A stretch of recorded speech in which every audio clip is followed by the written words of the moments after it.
Escalada de eventos adversos recientes a nivel mundial sugieren un peligro económico creciente.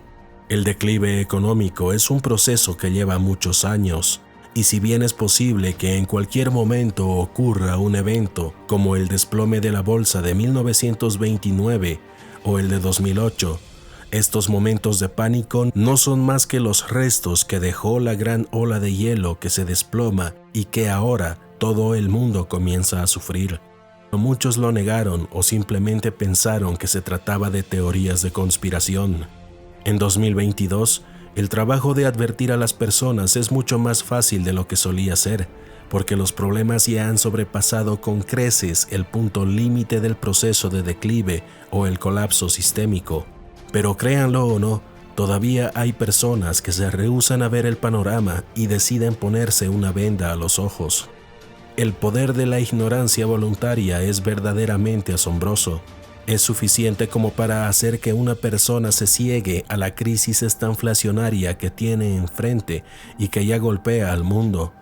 No puede notar las consecuencias nefastas que provocaron las interrupciones de la cadena de suministro debido a la pandemia, o no darse cuenta de los altos precios, tanto de los alimentos como de cualquier insumo que se incrementa cada vez más de forma rápida y se hace difícil pagar.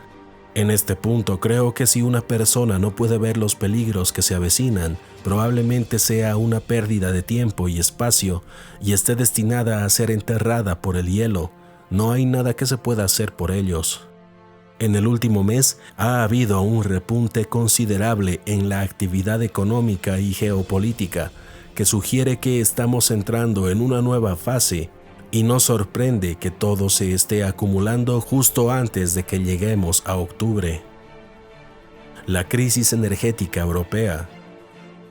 Este es un evento que muchos analistas han estado prediciendo desde el inicio de la presunta invasión rusa de Ucrania, y que ahora está provocando, o mejor dicho, está sirviendo de excusa para provocar la crisis energética europea. Sin entrar en mucha polémica, esto para no llamar la atención de los tiburones, Europa se enfrenta a un desastre energético crítico que tendrá graves repercusiones a nivel económico y social si no se hace nada para detener las sanciones impuestas a Rusia. Rusia ha cortado por completo el suministro de gas natural a Europa, que representa alrededor del 40% de todos los recursos energéticos de la Unión Europea. Los precios de referencia del gas natural en Europa se dispararon un 28% hace una semana, además de la inflación ya existente. Los suministros de petróleo también están en fuerte declive para Europa, y el gobierno de la Unión Europea se ha comprometido a reducir lo que queda de las importaciones de petróleo ruso por mar a fin de año. Lamentablemente han ofrecido muy pocas soluciones al problema del lado de la oferta. Se ha hablado de aumentar las importaciones de recursos alternativos de otras naciones, pero la Unión Europea ya está comprando alrededor del 75% de todo el gas natural líquido de los Estados Unidos. Y los productores de petróleo de la OPEP han indicado que no intentarán aumentar la producción en el corto plazo. No existe un recurso energético de respaldo para Europa, ahora mismo no existe. Intentarán comprar todo el carbón, petróleo y gas que puedan encontrar en el mercado mientras se elevan aún más los precios para otros países. Todavía se quedarán cortos, lo que significa que la gente pasará frío el próximo invierno. La industria de la Unión Europea va a sufrir de forma severa y muchos fabricantes van a reducir la producción, lo que significa más tensión en la cadena de suministro global. La inflación subyacente sigue aumentando. La inflación sigue aumentando a pesar de las subidas continuas de tipos de interés de la Reserva Federal, lo que da al Banco Central aún más municiones para justificar tipos más altos en extrema debilidad económica. La última impresión del IPC mostró un aumento del 8,3% y fue un shock para los mercados que universalmente esperaban una caída. Esta es la naturaleza de la estanflación. Incluso con la caída de la demanda, los precios continúan subiendo o se mantienen altos durante periodos prolongados. El evento de esta inflación de la década de 1970 duró una década hasta que la Reserva Federal elevó las tasas al 21% y luego el empleo se derrumbó a principios de la década de 1980. Esto no quiere decir que las tasas vayan a subir al 21% esta vez. No necesitan hacerlo. Todo lo que se necesitaría es una tasa de fondos federales de alrededor del 4 a 5% para colapsar nuestro actual sistema adicto a la impresión de dinero. Se esperan mayores subidas de tipo de interés y esto llevará a una crisis de los mercados y el empleo.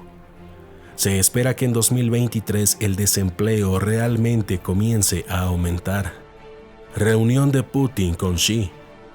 Vladimir Putin se reunió con Xi Jinping y acordaron continuar con las compras de petróleo ruso y otros productos básicos por parte de China, así como el plan en curso para construir un oleoducto a China para 2025. También existe una cooperación estratégica que es evidente en los recientes ejercicios navales entre las dos naciones alrededor de Japón y Taiwán. Esta reunión preocupa porque está cerca de la temporada principal para una posible invasión china a Taiwán. Esto debido a que octubre es el mejor mes para los movimientos navales para evitar tifones. China tampoco necesitaría una invasión terrestre.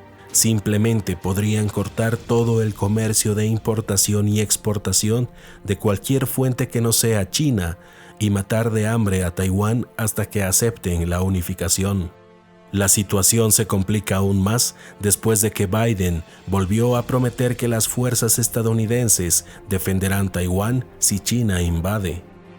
Joe Biden respondió con un rotundo sí en una entrevista de CBS 60 Minutes cuando se le preguntó si las fuerzas estadounidenses defenderían la isla autónoma de Taiwán si fuera objeto de una invasión militar china. Biden se apresuró a reiterar que Estados Unidos mantiene una política de una sola China y actualmente no apoya la independencia política de Taiwán. Entonces se le volvió a pedir que aclarara si, a diferencia de Ucrania, el ejército estadounidense intervendría directamente en caso de una invasión china, a lo que el presidente respondió con un rotundo sí. Por su parte, el ministro de Relaciones Exteriores de China se apresuró a criticar los comentarios de Biden y dijo que Estados Unidos debería dejar de enviar señales equivocadas respecto a la independencia de Taiwán. El portavoz chino Mao Ning dijo que estamos dispuestos a hacer todo lo posible para luchar por la reunificación pacífica. Al mismo tiempo, no toleraremos ninguna actividad dirigida a la secesión. Existe el temor de que tales insinuaciones confusas sobre el cambio de política de Washington solo sirvan para aumentar la presión militar sobre Taiwán. El lunes, China continuó con sus ejercicios, ahora diarios y frecuentes, sobre la isla con aviones militares, y Taipei dijo haber detectado 20 aviones chinos y 5 barcos en sus cercanías, por lo que la tensión continúa. Si el conflicto está a punto de estallar en Taiwán junto con Ucrania, entonces se romperán los lazos diplomáticos y económicos y se cortará el acceso occidental a la fabricación de China. Sin duda, este es un problema para la economía de China, que puede ser la razón por la que han continuado con sus bloqueos masivos de COVID, mucho después de que todos los demás gobiernos los hayan abandonado. ¿Podría ser esta una práctica para los controles civiles en un entorno de guerra inminente? El dominio global de China en las importaciones y exportaciones les da una influencia económica considerable en el comercio. Muchas naciones no apoyarían sanciones contra ellos. Además, sus vastas tenencias de dólares estadounidenses y bonos del tesoro podrían usarse como arma para dañar o destruir el estado de reserva mundial del dólar. Si China invade Taiwán este año, entonces todas las apuestas están canceladas. El declive económico se moverá rápidamente a partir de ese momento. Hay muchas otras tendencias que influyen en el entorno de choque, pero los factores anteriores son los más recientes y tienen el mayor potencial para causar un efecto dominó a nivel mundial. La pregunta que siempre surge es, ¿qué podemos hacer al respecto? Ciertamente no mucho en términos de prevención. Sin embargo, lo que podemos hacer es prepararnos en la medida que podamos para resistir la tormenta. Esto significa abastecerse de lo básico como alimentos, medicinas, artículos de limpieza y cosas básicas útiles. Todo esto antes de que suban aún más de precio o se vuelvan inexistentes. También sería bueno pensar en aprender sobre cultivos y cómo volverse autosustentables para sobrevivir en una economía en colapso. Sería bueno organizarse en comunidades que tengan los mismos fines y que estén dispuestos a sobrellevar la situación. Hay muchas otras formas de cómo prepararse y estamos con el tiempo ajustado.